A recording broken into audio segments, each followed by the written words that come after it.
Paz do Senhor, irmãos. Com alegria nós estamos aqui, dispostos a louvar, a adorar ao Senhor, a reconhecer a sua bondade sobre as nossas vidas, a sua fidelidade para conosco, para com sua igreja. Convido você agora a dedicar esse momento totalmente a Ele. Toda a sua atenção, toda a sua reverência, todo o seu louvor, tudo que sai dos seus lábios, tudo que conduzir o seu pensamento, que toda intenção seja em agradar, em louvar, em adorar ao Senhor. Façamos uma oração. Pai querido, eu te louvo, Senhor.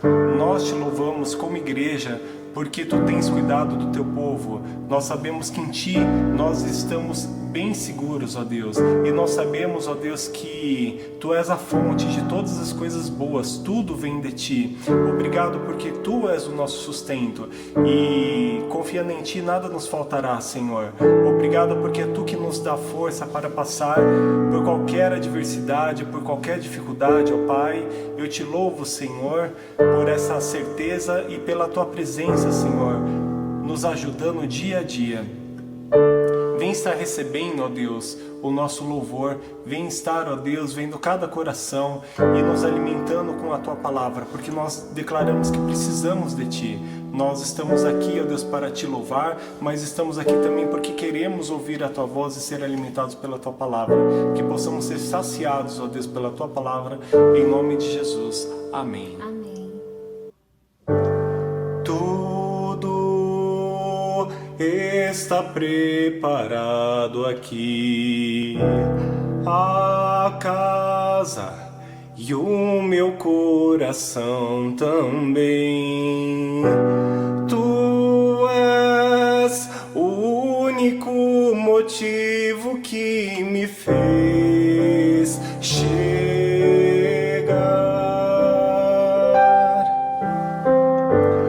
Os filhos já estão chegando aqui.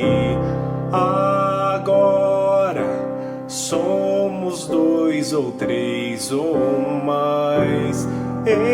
Encontre meu coração disposto a queimar por Ti. Todos os versos e canções que eu conseguir cantar, todas as vezes quebrantado, só quero lhe falar. Teu é o reino e a glória para sempre. Teu é o domínio e o poder. Amém, amém. Teu é o reino e a glória para sempre. Teu é o domínio e o poder. Amém, amém.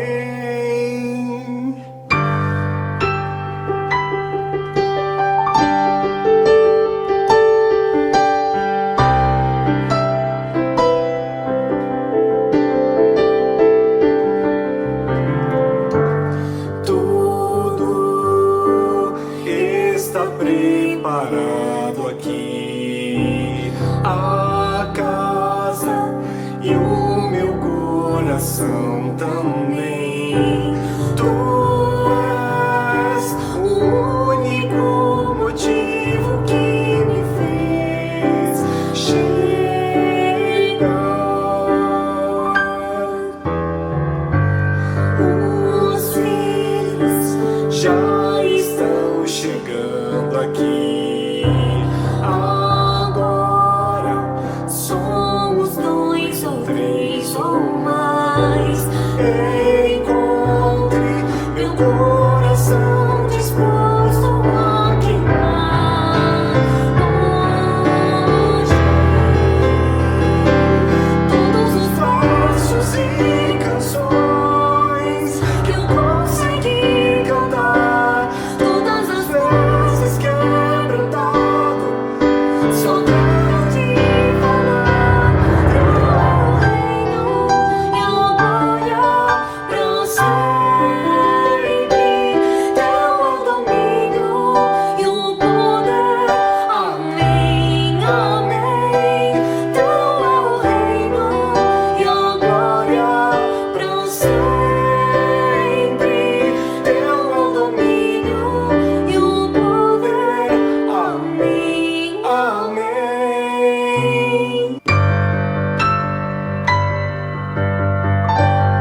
E dessa forma nós reconhecemos que não há outro como Jesus. Ele é incomparável.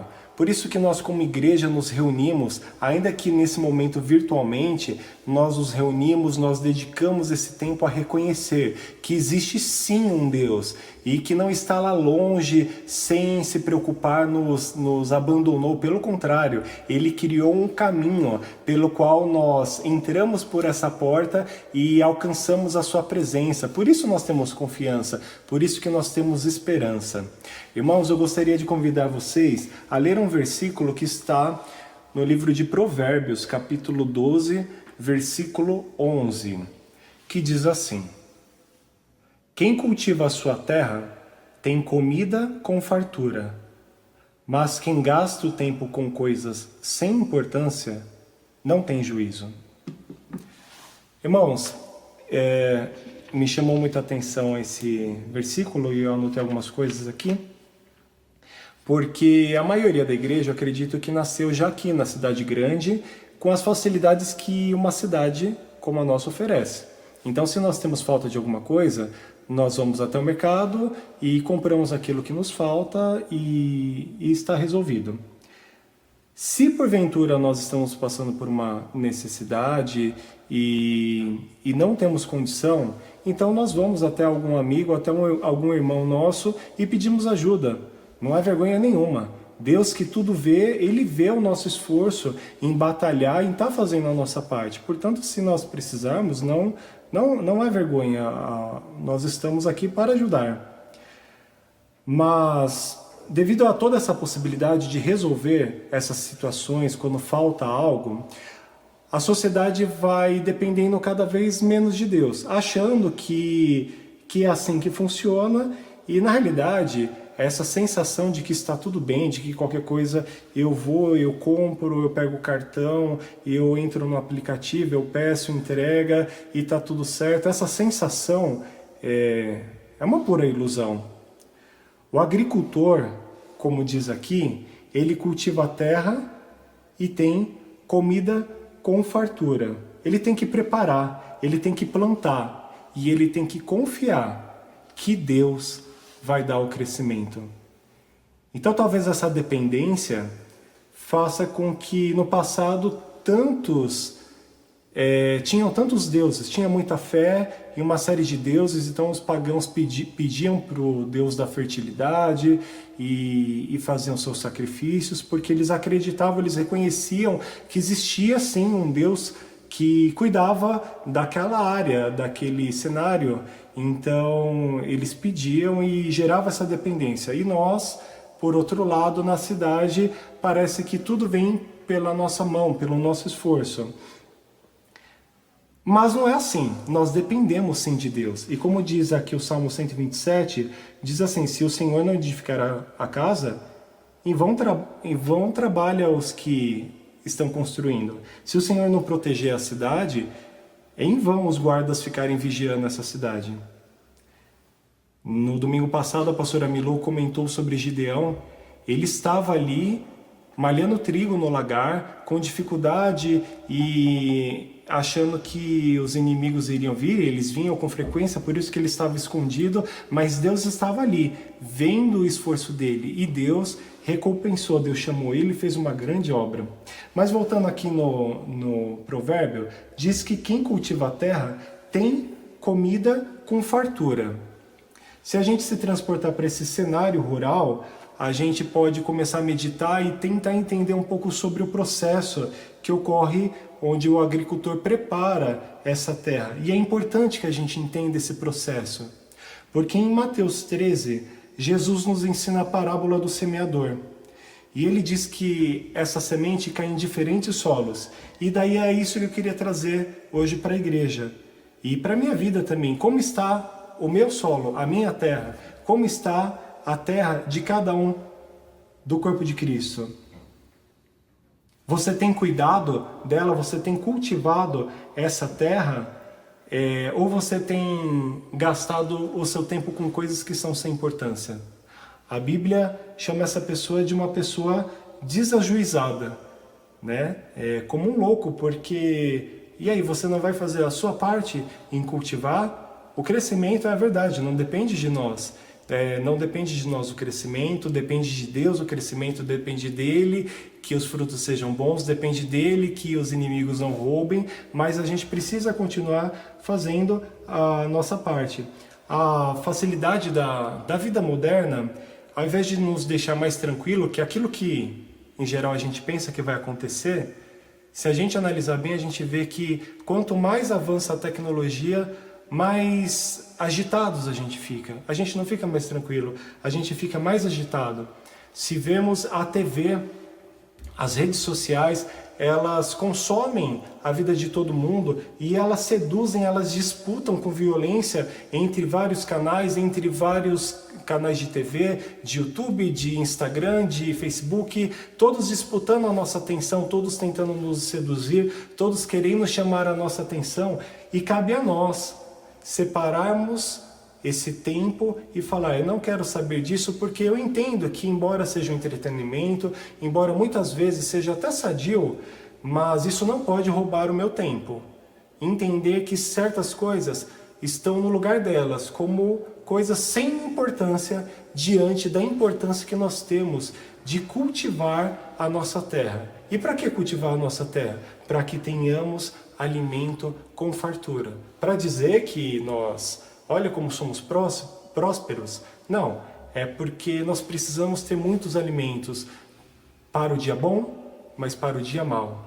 Nós precisamos ter com fartura para as nossas vidas e para as vidas que não têm alimento nenhum, que possamos transmitir, repartir esse alimento que é o Senhor que nos dá, que faz crescer em nossa terra. Façamos a nossa parte, esforcemos as nossas mãos e trabalhemos a nossa fé para trabalhar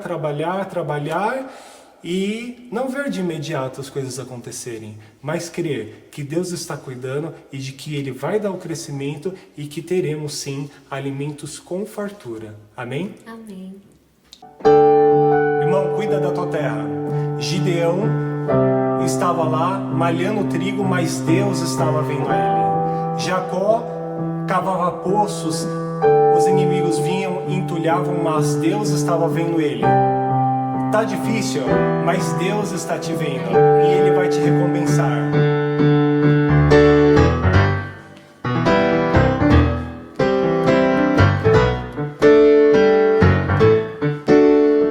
Se tentam destruir-me, zombando da minha fé e até tramam contra mim. Querem entulhar meus poços, querem frustrar meus sonhos e me fazer desistir. Mas quem vai apagar o selo que há em mim, a marca da promessa que Ele me fez? E quem vai me impedir se decidido estou? Pois quem me prometeu É fiel pra cumprir. o meu Deus nunca falhará. Eu sei que chegará a minha vez. Minha sorte Ele mudará diante dos meus sonhos. O meu Deus nunca falhará. Eu sei que chegará a minha vez. Minha sorte Ele mudará diante dos meus sonhos.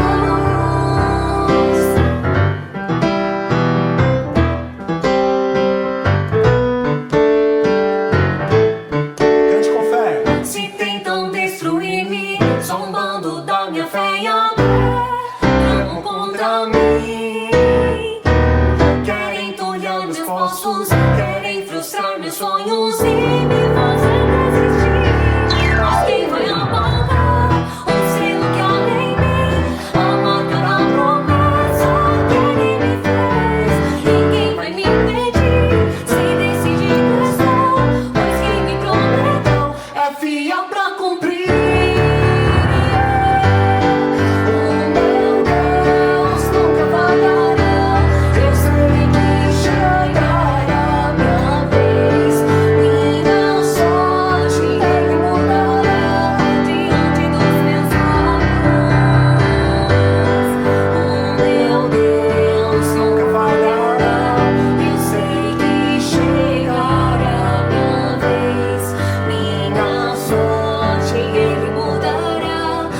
diante dos meus olhos. Prepara-me uma mesa na presença dos meus inimigos, onde minha cabeça e o meu cálice faz transbordar. Prepara-me uma mesa na presença dos meus inimigos, onde minha cabeça e o meu cálice faz transbordar. O selo que há em mim, a marca da promessa que Ele me fez.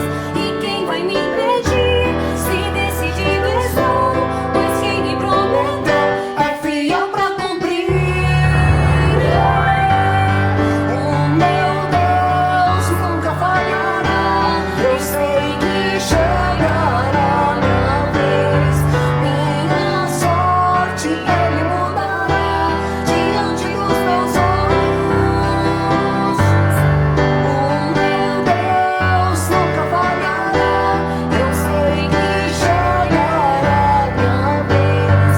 Minha sorte Ele mudará diante dos meus olhos.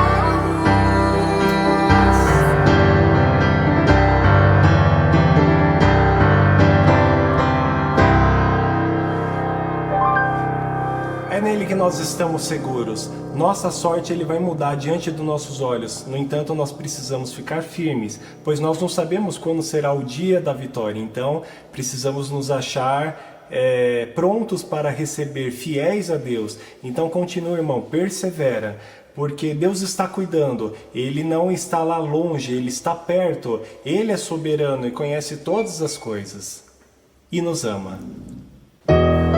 Nos ama demais.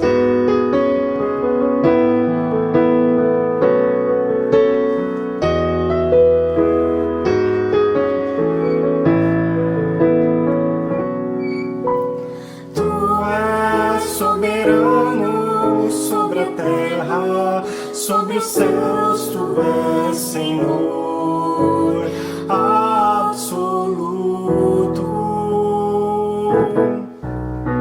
Tudo que existe acontece, tu sabes muito bem. Tu és tremendo. Tu és soberano sobre a terra, sobre os céus. Tu és Senhor absoluto. Tudo que existe acontece, tu sabes muito bem. Tu és tremendo. E apesar dessa glória que tens, tu te importas comigo também. E esse amor tão grande eleva-me, amarra-me a ti. Do início. Tu és soberano sobre a terra, sobre os céus. Tu és Senhor absoluto. Tudo que existe acontece, tu sabes muito bem. Tu és tremendo. E apesar dessa glória que tens, tu te importas comigo também. E esse amor tão grande eleva-me, amarra-me a ti. Tu és tremendo.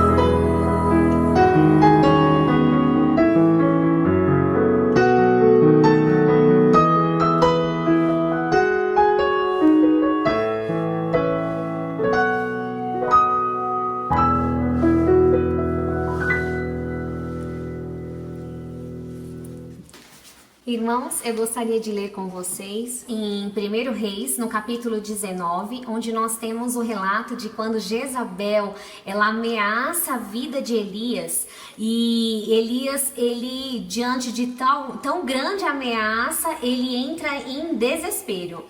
E os irmãos sabem, é uma história muito conhecida, e ele foge, né? Elias, ele se levanta para escapar, né? Para salvar a vida dele, e ele vai para o deserto. E eu vou ler com vocês então agora, no capítulo 19, no versículo 4, que diz assim: Ele, porém, foi ao deserto, caminho de um dia, e foi sentar-se debaixo de um zimbro, e pediu para si a morte, e disse: Já basta, ó Senhor, toma agora a minha vida, pois não sou melhor do que meus pais. E deitou-se e dormiu debaixo do zimbro. E eis que então um anjo tocou e lhe disse: Levanta-te e come. E olhou, e eis que à sua cabeceira estava um pão cozido sobre as brasas e uma botija de água. E comeu, e bebeu, e tornou a deitar-se. E o anjo do Senhor tornou segunda vez e o tocou e disse: Levanta-te e come, porque te será muito longo o caminho. Então levantou-se, pois, e comeu, e bebeu, e com a força daquela comida, caminhou 40 dias e 40 noites até Horebe, o monte de Deus.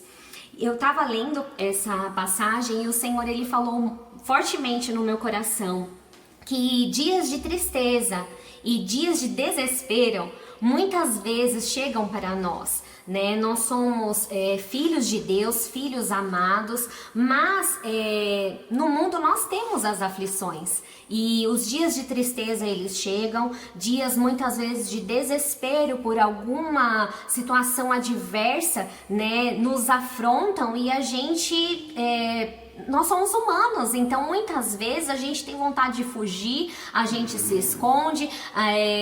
Eu nunca cheguei ao ponto de ser um desespero tamanho de pedir a morte, mas Elias ali se sentindo encurralado, desgostoso, ele chegou a pedir a morte, né? Toma agora a minha vida, ele disse. Mas o trecho lindo desta passagem que eu acho é quando o anjo o toca e diz: levanta-te e come. E quando ele levanta e ele olha, tem ali pão e água para o sustento dele. E o Senhor, ele começou a ministrar no meu coração que em dias de desespero e tristeza, o pão da vida, ele está conosco. Em João, no capítulo 6, no versículo 48, diz assim: Eu sou o pão da vida. Vossos pais comeram o maná no deserto e morreram. Este é o pão que desce do céu, para que o que dele comer não morra. Eu sou o pão vivo que desceu do céu. Se alguém comer deste pão, viverá para sempre. E o pão que eu der é a minha carne, que eu darei pela vida do mundo. Em dias de desespero e de tristeza, você precisa comer do pão da vida. Jesus, ele está ao nosso lado o tempo todo, e você precisa se alimentar dele, porque ele é o pão vivo que desceu do céu. E quem come deste pão não morre, mas tem a vida, e a vida eterna. E o anjo também trouxe a Elias uma botija de água, e o Senhor, ele nos deu a promessa e deixou conosco o Consolador. E ele disse: quem crê em mim, como diz as Escrituras, rios de água viva correrão do seu ventre. Antes, no versículo anterior, diz, né, em João 7, no versículo 37, e no último dia, o grande dia da festa, Jesus pôs-se em pé e clamou, dizendo: se alguém tem sede, venha a mim e beba. E quem crê em mim, como diz a Escritura, rios de água viva correrão do seu ventre. E isto disse ele do Espírito que haviam de receber os que nele crescem, porque o Espírito Santo ainda não fora dado, por ainda Jesus não ter sido glorificado. Esse Espírito Santo já nos foi dado. Ele é a água viva que flui de dentro do nosso interior. Então, meu irmão, em dias em que a tristeza quiser te assolar, o desespero, quando você se depara com a sua falibilidade, quando você vê como você é impotente diante de diversas situações, Se alimente do pão vivo que desceu do céu. Beba dessa água, deixe o Espírito Santo do Senhor fluir do seu interior e matar toda a sua sede. E eu tenho certeza que você será vitorioso, porque o Senhor é contigo. O Espírito Santo dele habita dentro de você. Aqui em João 7, Jesus disse, o Espírito ainda não havia sido dado, mas hoje você tem o Espírito Santo ardendo, queimando dentro do teu coração. Então beba, beba e seja renovado pelo Senhor.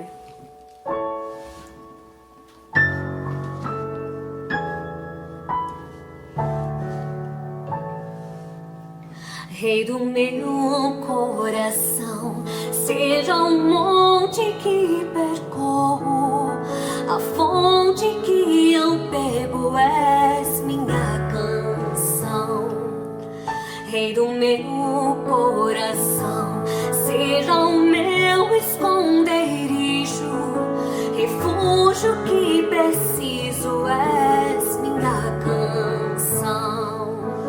Rei do meu coração, seja o monte que percorro, a fonte que eu bebo és minha canção. Rei do meu coração, seja o meu esconderijo, refúgio que preciso és minha canção. Tu és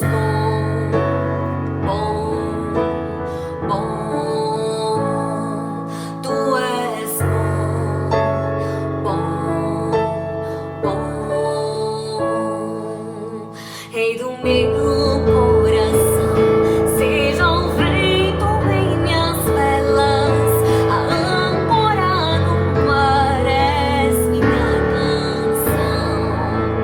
Rei do meu coração, seja o fogo em minhas veias, o eco dos meus dias és minha canção.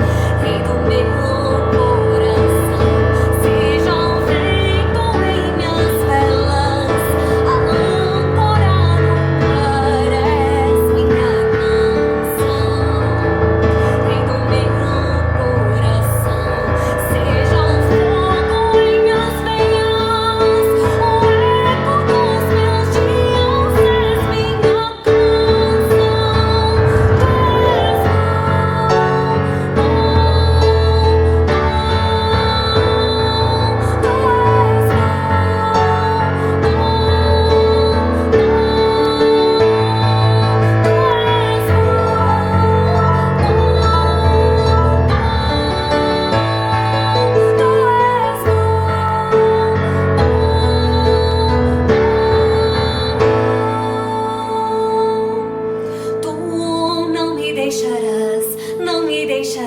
jamais. Tu não me deixarás, não me deixarás jamais. Tu não me deixarás, não me deixarás jamais. Tu não me deixarás, não me deixarás jamais.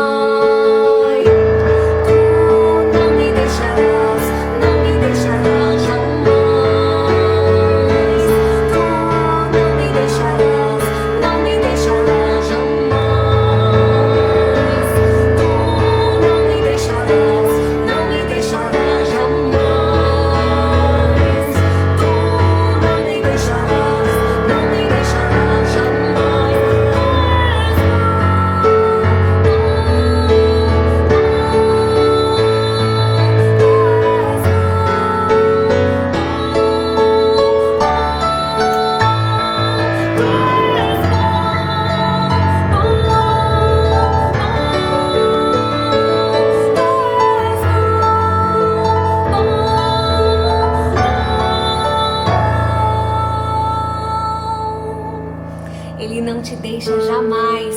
Sente o anjo te sacolejando aí agora, dentro da tua casa, falando pra você: levanta, filho, levanta, come, beba, porque o teu caminho será longo. Ali na força daquela comida, Ele aguentou 40 dias e hoje o Senhor fala para você: eu tenho muita vida para você, e vida de qualidade na minha presença, vida cheia do meu Espírito Santo. Levanta, come a minha carne, participa de mim, filho. Eu sou contigo, você não está sozinho. Levante-se e beba da água viva que flui dentro de nós, o Espírito Santo de Deus.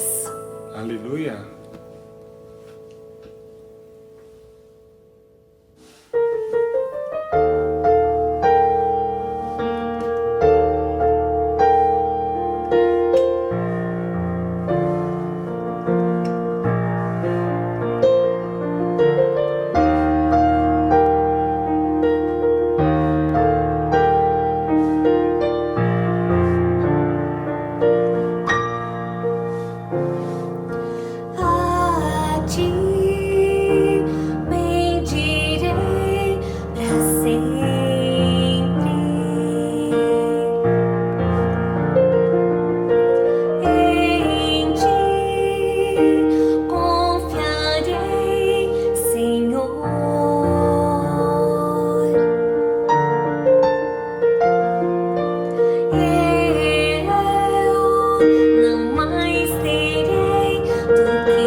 Todo tempo o meu socorro, o nosso socorro, vem de ti, Jesus. Ele é a nossa torre, Ele é o nosso abrigo. É dele que vem tudo aquilo que precisamos, Ele é a fonte de tudo. O problema é que, conforme o tempo passa, nós adquirimos uma certa segurança e achamos que está tudo bem e confiamos no nosso braço, mas Deus nos mostra que precisamos dele e nós reconhecemos, sim, nós precisamos de ti, e se nós tivermos a ti, nós temos todas as coisas. Amém. E eu gostaria de ler mais um versículo com vocês, está em 2 Samuel, no capítulo 12, versículo 24 e 25, que Diz assim: Então consolou Davi a Batseba, sua mulher, e entrou a ela, e se deitou com ela. E ela deu à luz a um filho, e chamou seu nome de Salomão, e o Senhor o amou. E enviou pela mão do profeta Natã, e chamou seu nome de Jedidias, por amor ao Senhor. Jedidias quer dizer amado do Senhor. Salomão, ele foi um homem mega bem-aventurado, né? Um homem que ali acabei de ler, né? No nascimento dele, o Senhor já o amou. O Senhor o amou demais. Foi até trocado, né, o nome dele. O profeta Natã o chamou de Jedidias, que queria dizer amado do Senhor. Um homem extremamente amado. E Salomão, no decorrer de sua vida, ele foi aprendendo a amar ao Senhor em resposta a esse amor que ele já recebeu ali, né? Em 1 Reis, no capítulo 3, diz que Salomão amava o Senhor, andando nos estatutos de Davi, seu pai. Então, no decorrer da vida dele, ele também foi aprendendo como Deus era maravilhoso e ali ele amava o Senhor. Mas, infelizmente, ele se perdeu no meio do caminho. E o amor a muitas mulheres o afastou da presença desse grande Deus. O afastou do primeiro amor, que foi o amor que o Senhor deu a ele. E o Senhor começou a falar ao meu coração, irmãos, o que tem nos afastado deste grande amor de Deus? O que tem nos afastado da presença dele? O hino que nós vamos cantar agora, ele diz: ó Senhor, de ti preciso, mais e mais eu preciso, meu defensor, justo, fiel, de ti eu preciso. Não há sentido na vida longe desse amor. Quando abandonamos esse primeiro amor que recebemos, é triste, irmãos, mas a tendência é o fracasso.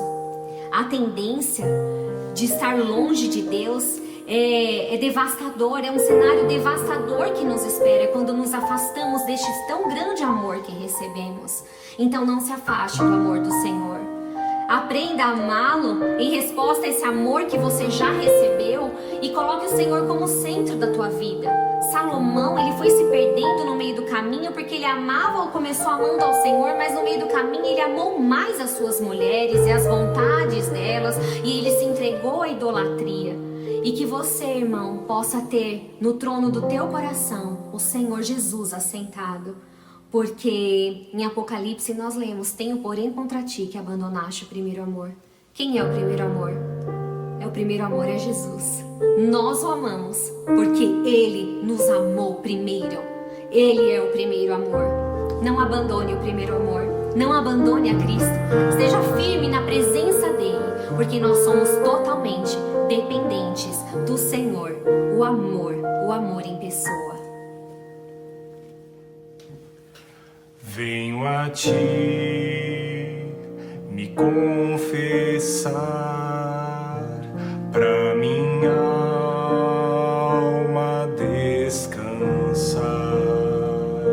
Sem tuas mãos perdido estou, que a mim por teu amor.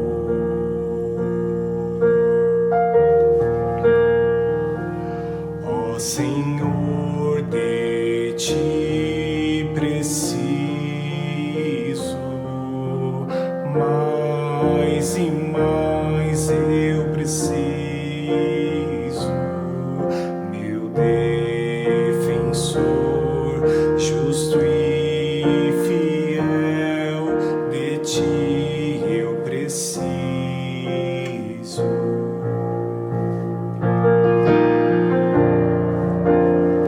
Se estou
bênção surgir,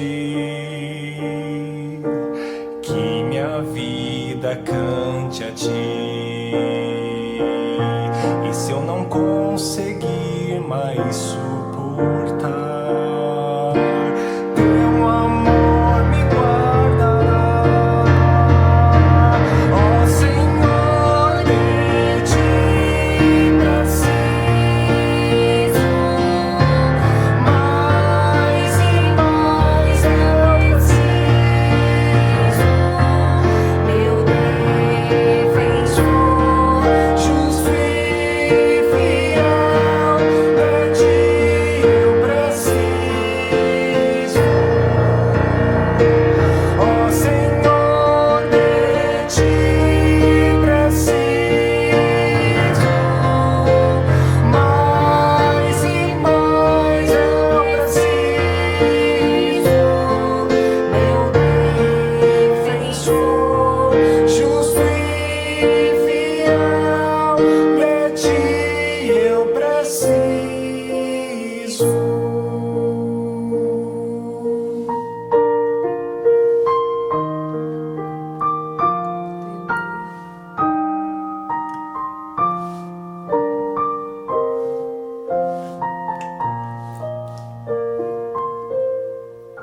Ore conosco. Pai, eu te louvo, Senhor, porque pelo Teu Espírito, nós reconhecemos, ó Deus, que somos dependentes de Ti. Nós não nos enganamos com esse mundo achando que precisamos de mais dinheiro, precisamos de mais contatos, mas nós precisamos única e exclusivamente de Ti. E quando temos a Ti, temos todas as coisas, e nós Te louvamos por essa segurança, por essa certeza que nos faz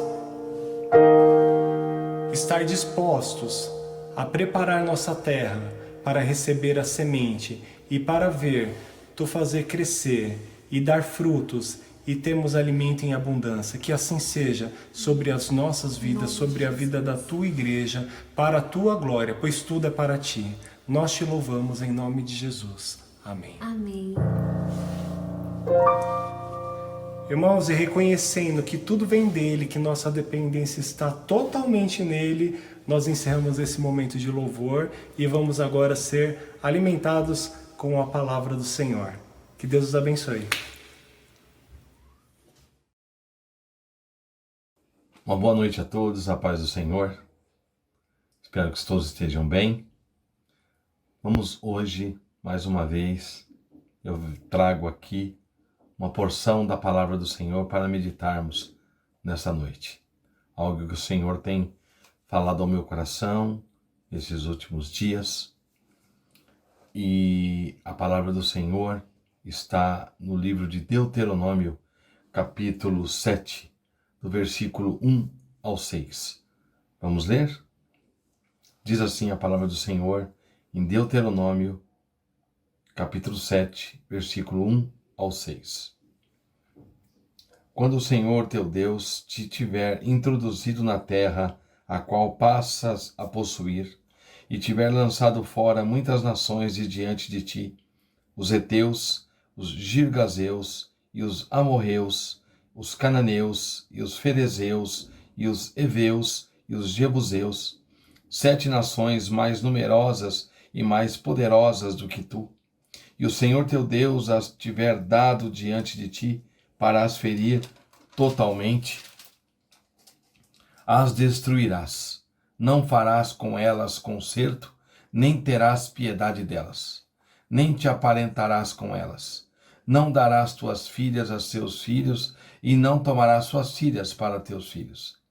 Pois elas fariam desviar teus filhos de mim, para que servissem a outros deuses, e a ira do Senhor, e se acenderia contra vós, e depressa vos consumiria. Porém, assim lhes fareis: derrubareis os seus altares, quebrareis as suas estátuas, cortareis os seus bosques e queimareis a fogo as suas imagens de escultura. Porque povo santo és ao Senhor, teu Deus. O Senhor, teu Deus, te escolheu para que lhe fosses o seu povo próprio, de todos os povos que sobre a terra há. Amém? O segundo texto que nós vamos, juntamente com esse, para dar a base, para dar o cerne, o centro daquilo que o Senhor quer falar conosco nesta noite, e vai falar certamente, eu creio, é a primeira carta do apóstolo Pedro.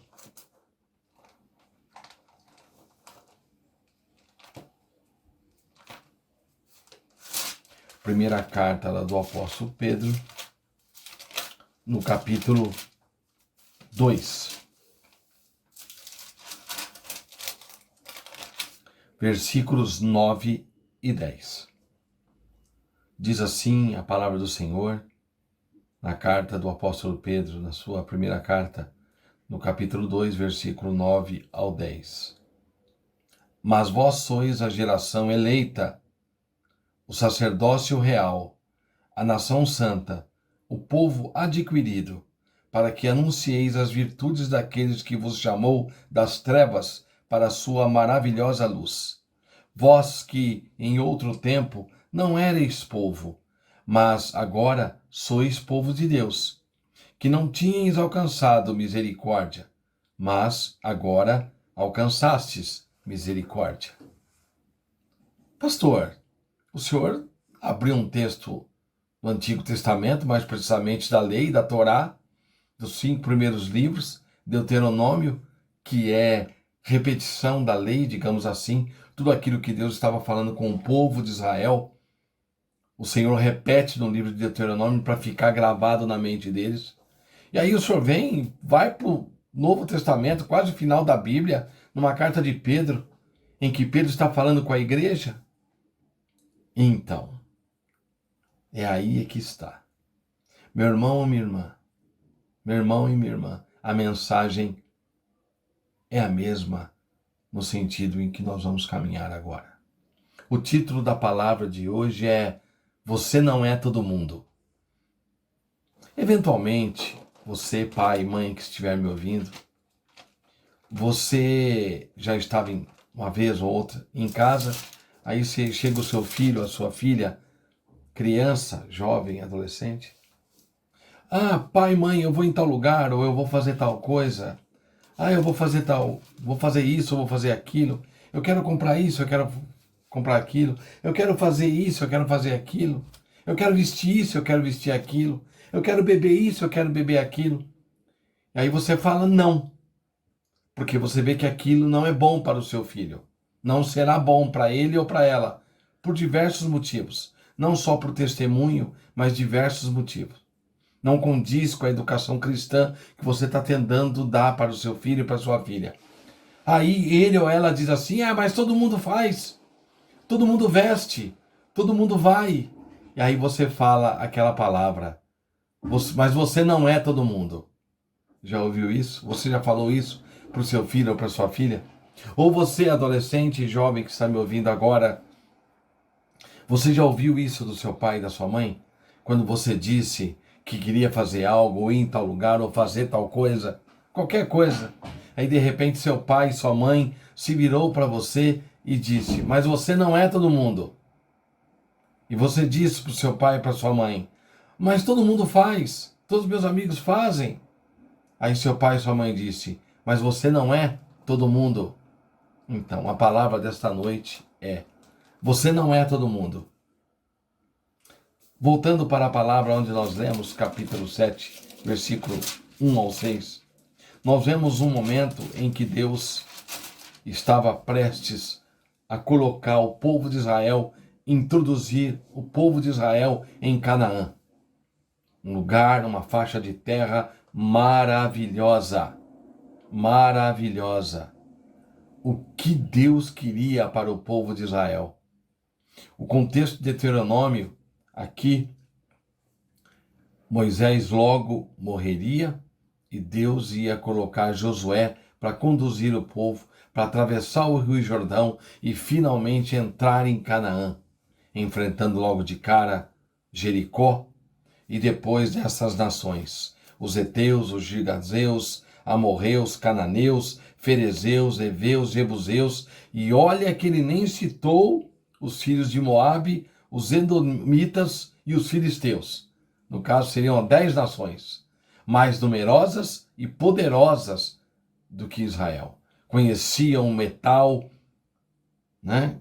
Fabricar metais para guerra e para agricultura. E Israel não conhecia quase nada disso. Pois bem, Deus faz questão de lembrar para o povo de Israel quem eles eram. Quem eles eram. Deus diz para eles: olha, eu tirei vocês do Egito, uma situação de escravidão espiritual e física, e trouxe vocês para o deserto.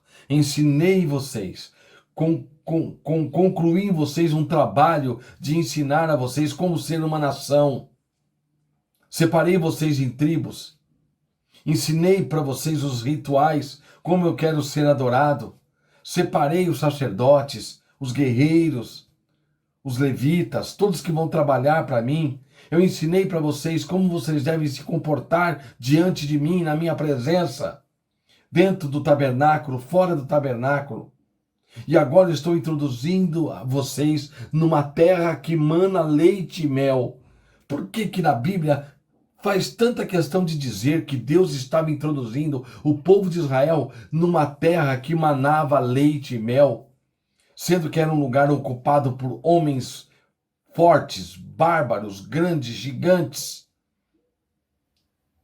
civilizações sanguinárias que tratavam mal o estrangeiro, ofereciam seus filhos a demônios, queimavam para ter fertilidade, para a terra poder dar o produto. Nações ignorantes, povos bárbaros. Você não sabe. Ou talvez você já saiba. Mas essa terra, essa faixa de terra que começa lá em cima no Monte Hermão, lá para cima no Bânias, perto do Líbano, e desce até aqui embaixo, perto do Egito. Uma tripinha assim no mapa. Do lado esquerdo, o mar Mediterrâneo, onde tem uma produção de peixes e tudo mais. E o clima mediterrâneo favorece em que o país venha produzir, toda a sua costa venha produzir muita coisa boa. Uma terra maravilhosa, cheia de campinas, montanhas também, muitos lagos, muitos ribeiros, lagos piscosos, terra boa para o gado pastar e produzir leite, quer seja a ovelha, quer seja a vaca, quer seja a cabra. Uma terra boa onde nascem muitas árvores e plantas e frutas, onde a abelha pode ir e colher o mel.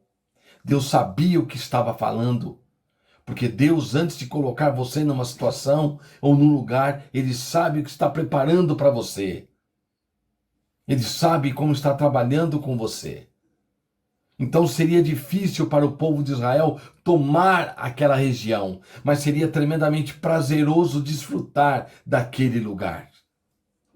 Deus queria que o povo de Israel entrasse em Canaã e destruísse aquelas civilizações, porque Deus é mau? Não.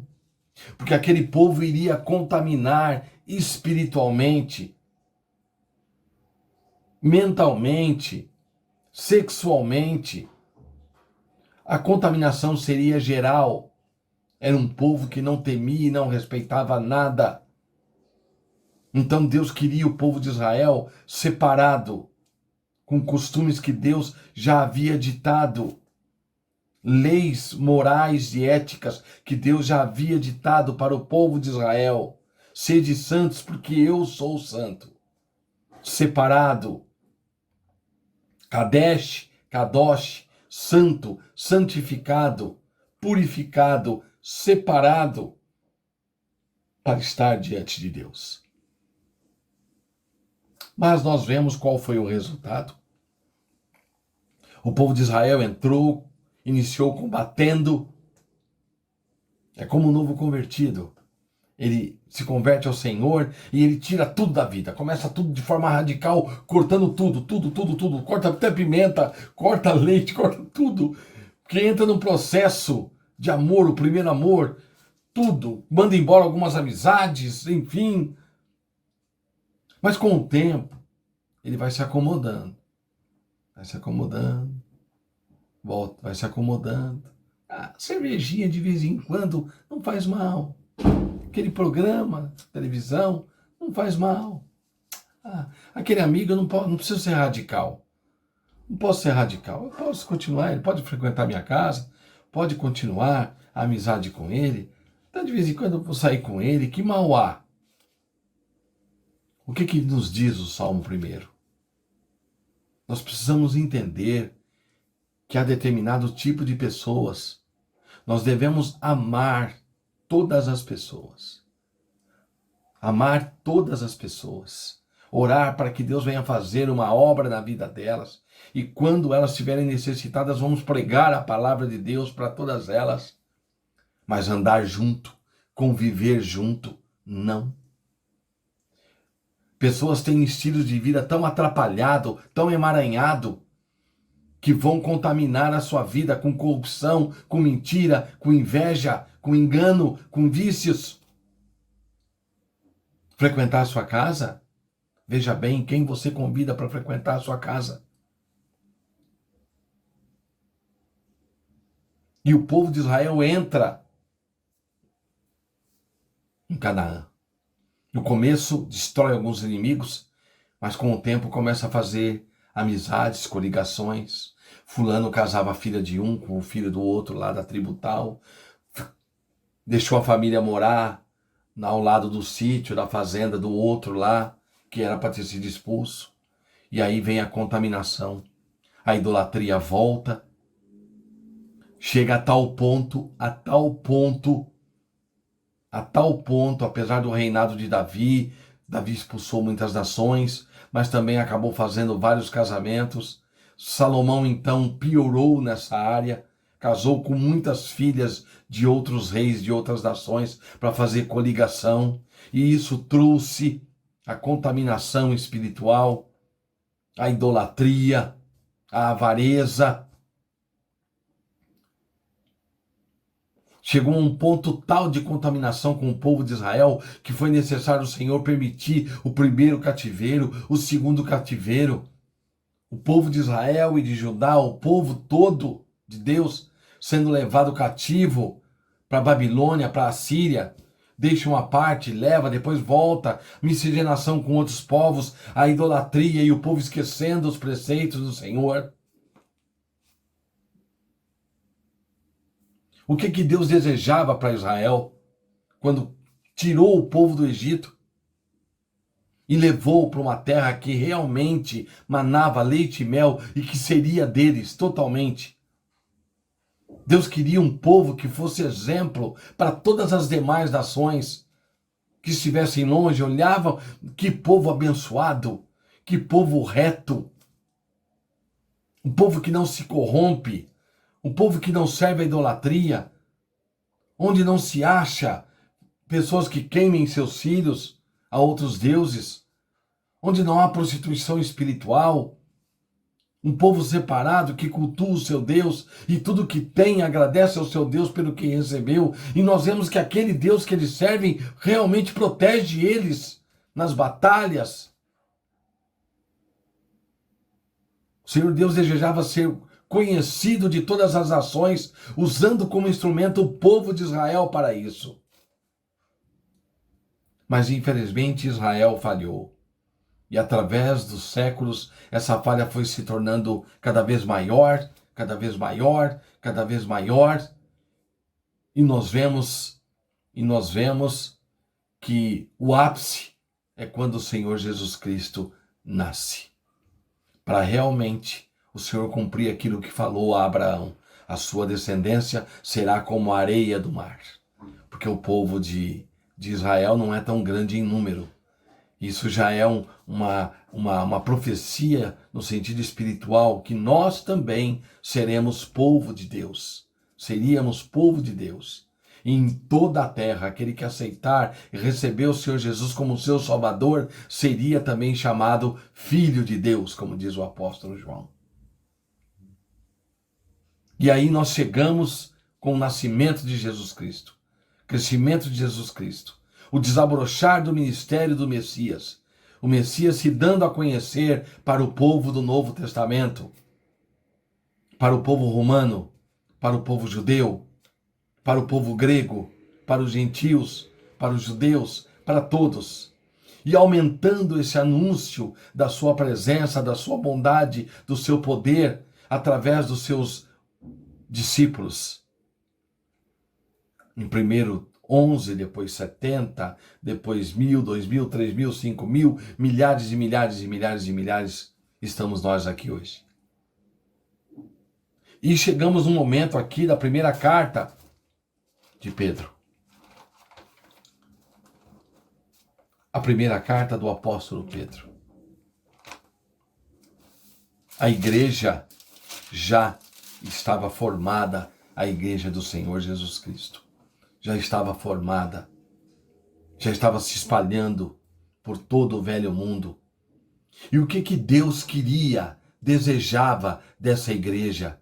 Homens e mulheres que se espalharam por várias partes do velho mundo, da Europa, da Ásia Central, da África.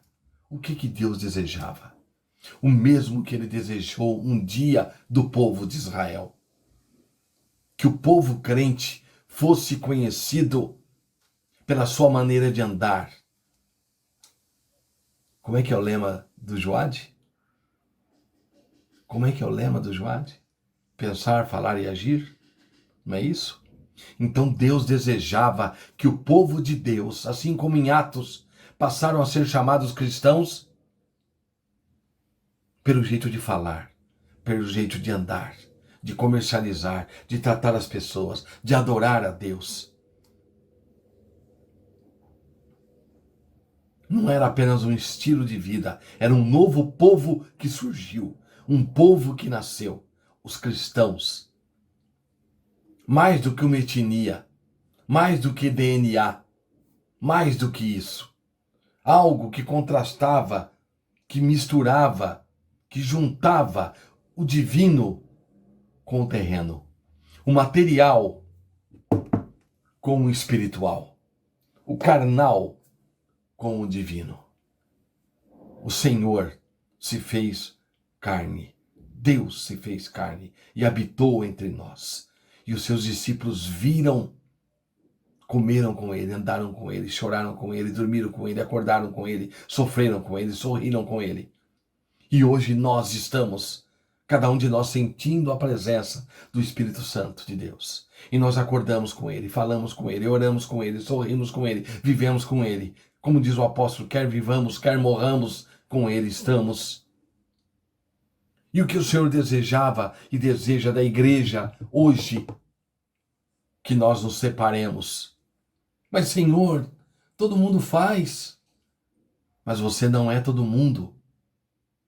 Mas, Senhor, todo mundo dá um jeitinho, faz um esqueminha ali, uma nota, tal. Mas você não é todo mundo. Você não é todo mundo. Mas, Senhor, todo mundo vai lá, todo mundo gosta. Mas você não é todo mundo. Mas, Senhor, eu queria tanto fazer. Mas você não é todo mundo. Todo mundo faz. Todo mundo vai. Todo mundo fala. Mas você não é todo mundo. O que o Senhor deseja para nós? Quais são os planos de Deus? Quais eram os planos de Deus para Israel? Quais eram? Que fosse uma nação conhecida pela sua retidão, pela sua verdade, pela sua prosperidade física e espiritual. E o que Deus deseja de nós hoje? De nós hoje? Que nós sejamos distinguidos pela maneira de falar, pela maneira de pensar, pela maneira de agir. Sim, sim, não, não. Sem meias palavras, sem mentira. Quisera, pudera, oxalá, como diz no português mais arcaico, mais antigo. Oxalá, ou seja, pudera, quem dera que toda vez que houvesse um escândalo de corrupção, fosse em Brasília, fosse aqui em São Paulo, fosse em qualquer comércio, qualquer lugar, não houvesse nenhum cristão metido no meio. Quem dera. Mas infelizmente, a igreja de hoje em dia, assim como Israel, coloca em primeiro lugar as suas necessidades, as suas vontades, o seu ego. E aí o que acontece? Nós vemos, assim como Israel, que deixou de ser um exemplo de nação, a igreja hoje prevaricar é crime para o funcionário público, que significa deixar de fazer o que é devido e o que é da sua atribuição. Como diz o apóstolo Paulo, aquele que sabe fazer o bem e não faz, ele o quê? Paulo fala que deixar de fazer ou estar conivente com aquele que está errando comete pecado. Então, a palavra de hoje à noite para você é que você entenda que você não é todo mundo. A sua leitura é essa aqui. A sua leitura é essa aqui. Não é revista. Não é revista que você creia. Não estou dizendo que você não vai ler você pode até ler, mas ter aquela revista como regra. Eu converso com pessoas que eles falam, parece que eu estou ouvindo aquele redator de tal jornal falando, porque ele fala igual. Pessoas falam, parece aquela pessoa da televisão, porque fala igual, pensa igual. O maior formador de opinião na sua vida, meu irmão, é a Bíblia, é a palavra de Deus.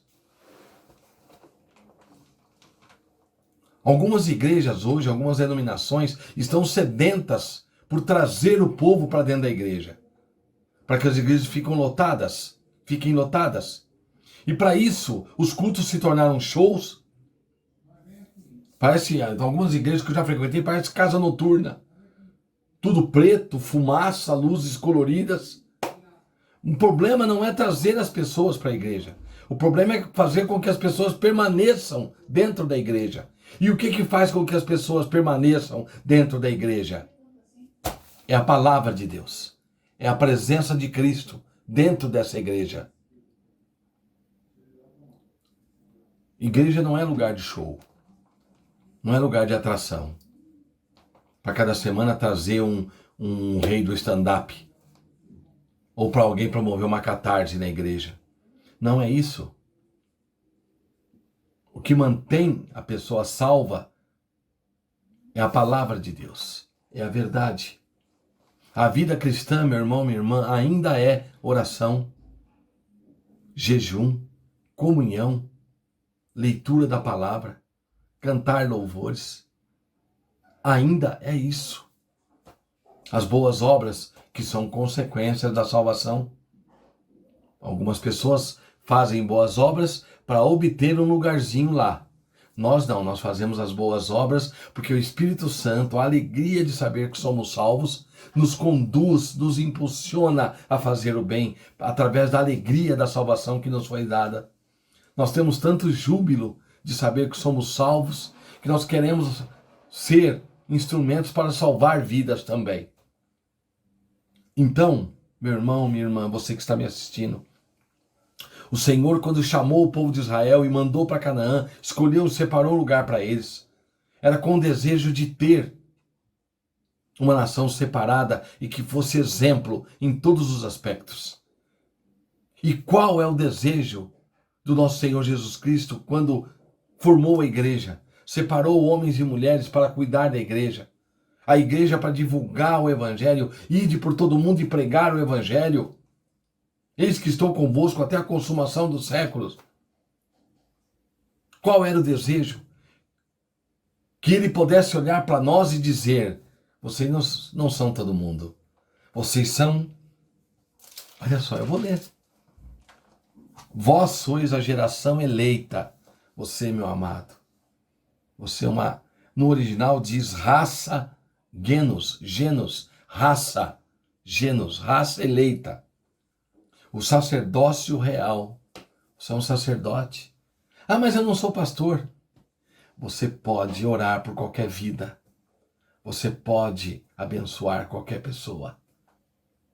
Você não foi ordenado pastor, tudo bem. É só o pastor que pode orar por uma vida, abraçar, aconselhar, fazer uma visita. É só o pastor que pode fazer isso? Ou você, para tirar, né, se esquivar, fala, não, é pastor, presbítero, é diácono que tem que fazer isso. Não, é cooperador, é ministro. Eu sou irmão. Não, você foi chamado. Você é. Aqui não está dizendo que o pastor, o presbítero, o bispo é geração eleita. Não, está dizendo, vós sois, todos nós, geração eleita. O sacerdócio real, versículo 9, da primeira carta de Pedro, capítulo 2.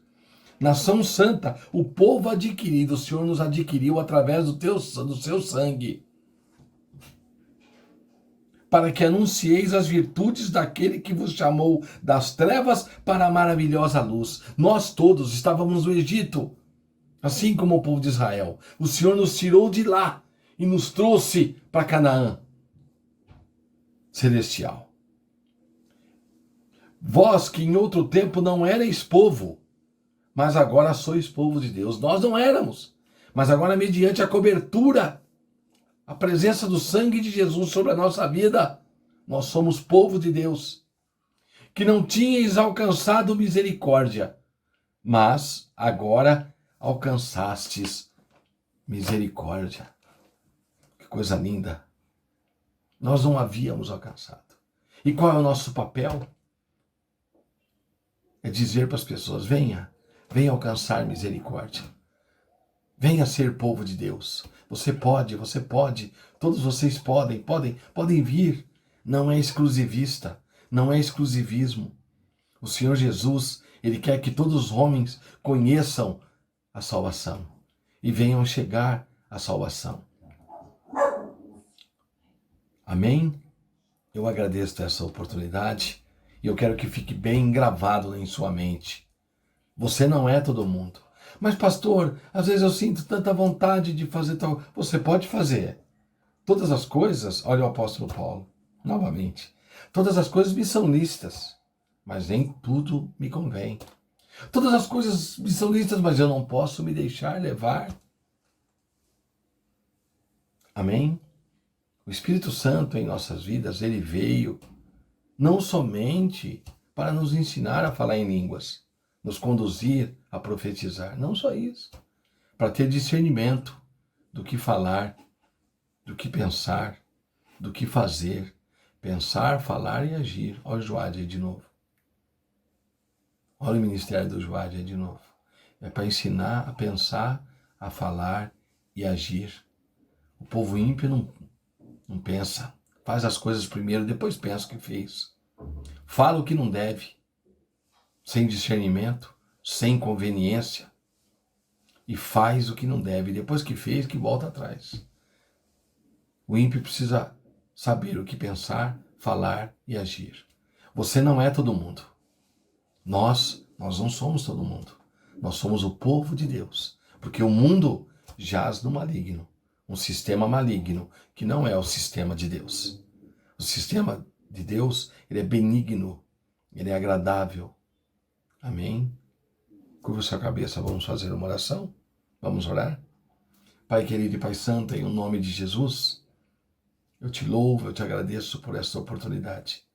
Abençoa os meus irmãos e minhas irmãs, todo aquele ou aquela que estiver me assistindo, me ouvindo. Senhor, que a tua palavra possa penetrar nos corações. Que o Senhor possa, Senhor, abençoa a cada vida. Que o teu Espírito Santo e o Senhor achem lugar nos corações, nas mentes, para renovação. Senhor, em breve estaremos de volta, cultuando o teu nome nas igrejas, Senhor, cumprindo realmente o significado da palavra koinonia, comunhão. Senhor, abençoa o teu povo, não permita que o seu povo venha a fraquejar e esquecer que nós não somos todo mundo. Nós somos um povo adquirido, um povo comprado, lavado e remido no teu sangue, Senhor. Pai, abençoa todas as famílias. Abençoa, Pai, em o nome de Jesus. Que o amor de Deus e a paz do Senhor Jesus Cristo e as consolações do Espírito Santo estejam sobre cada um de vós, agora e para todo sempre. Amém. Deus abençoe a todos.